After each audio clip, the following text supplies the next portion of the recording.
Do you listen to Knights of the Black Death? I really like that music. It's full of energy. These are the games that had us glued to our screens for the past 12 months. Welcome to WatchMojo.com, and today we'll be counting down our picks for the top 10 best video games of 2018.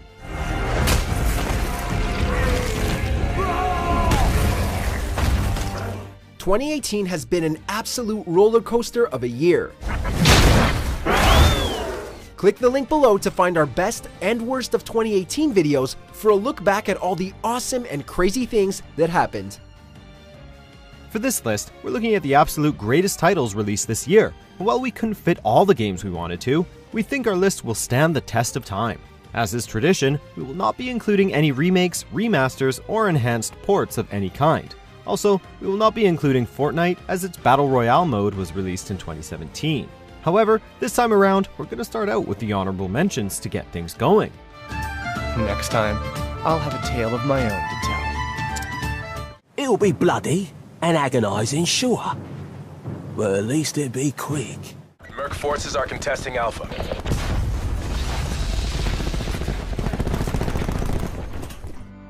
And with that out of the way, here we go.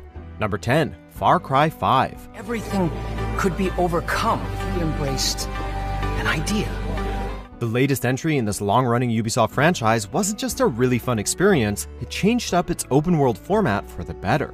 There's enough optional quests and tasks, high-powered weapons, vehicles, and enemies in the fictional Hope County, Montana to keep gamers returning long after the story missions are done, and then some. While critics seemed divided over the story, claiming that the main antagonist was a bit flat and dull, the real charm to the Far Cry series has always been about liberating outposts, messing with the local wildlife, and blowing shit up. Check, check, and check. Man, we love Far Cry.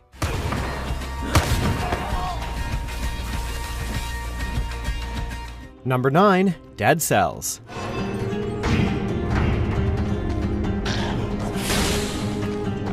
This game's mixture of a roguelike dungeon crawler and Metroidvania action-adventure made a lot of gamers take notice during its time in early access, which helped make its release very successful.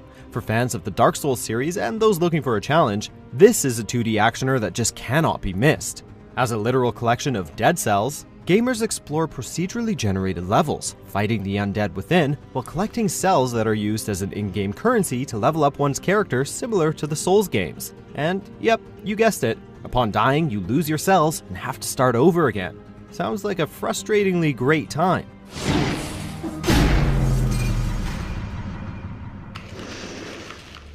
Number 8, Subnautica.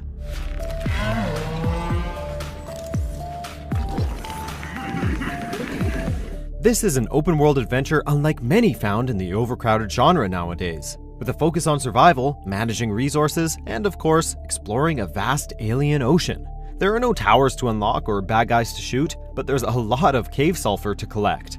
Not to mention the game's story is surprisingly engaging and compelling, especially given how it's conveyed to the player. Trust us that this game is a rare example of a truly fun survival game that'll have you both excited and terrified of what's just beyond the next reef.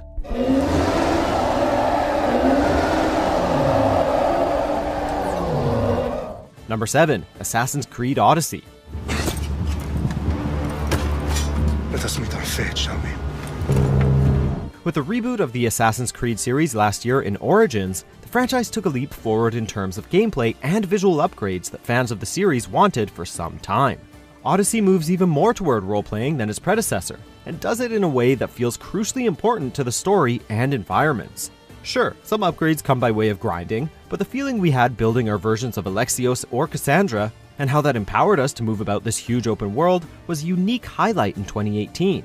Also, the game's fictional retelling of the Peloponnesian War, how cool was that? Today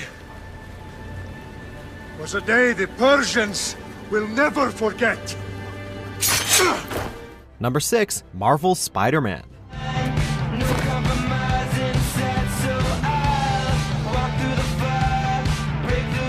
At long last, we have the definitive Spider-Man game that fans have wanted since the days of Spider-Man 2.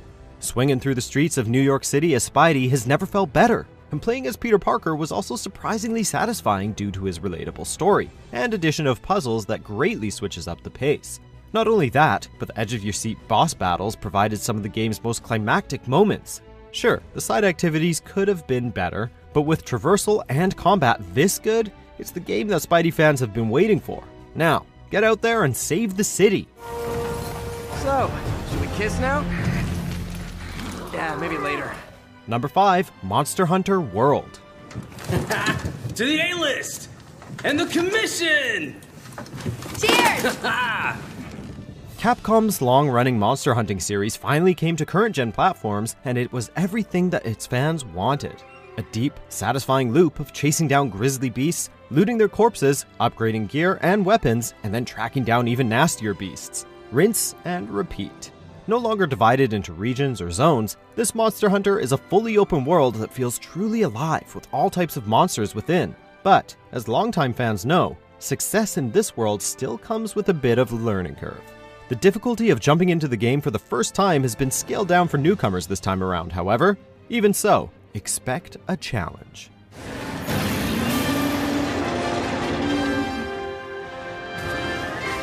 Number 4, Super Smash Bros. Ultimate.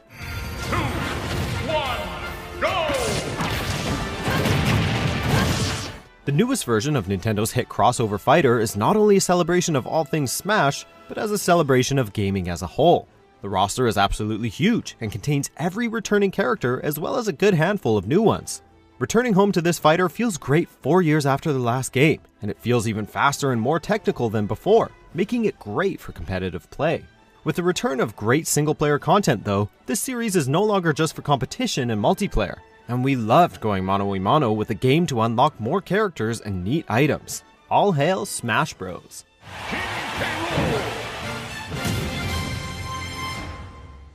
Number 3, Celeste.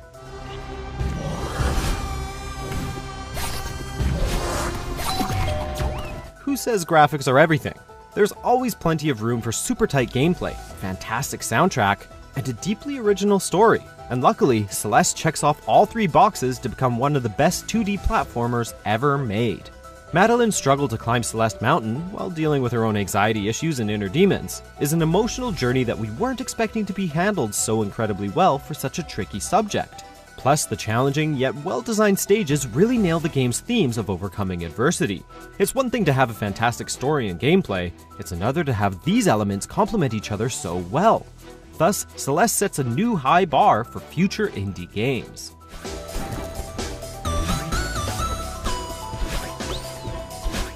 Number 2, God of War. Might.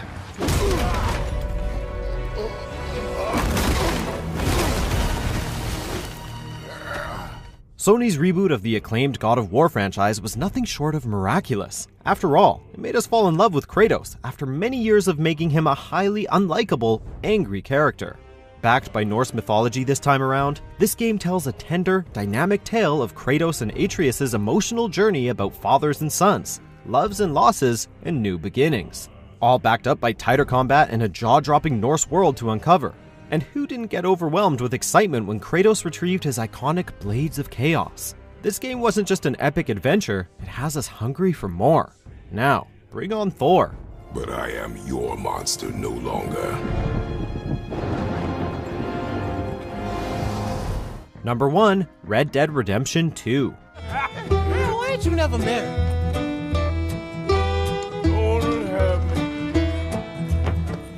What would a best of the year list be without the latest offering from Rockstar Games?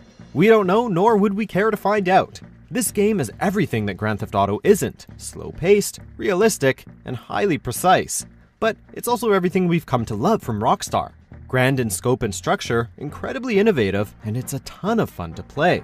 The story of Arthur, Dutch, and company is also one of the best gaming has to offer, with an incredible cast of characters that had us laughing, loving, and cursing our way through its 60-plus hour narrative.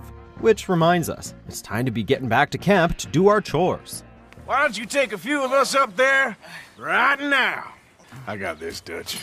Should be fun. All right, you. Come on. Let's go.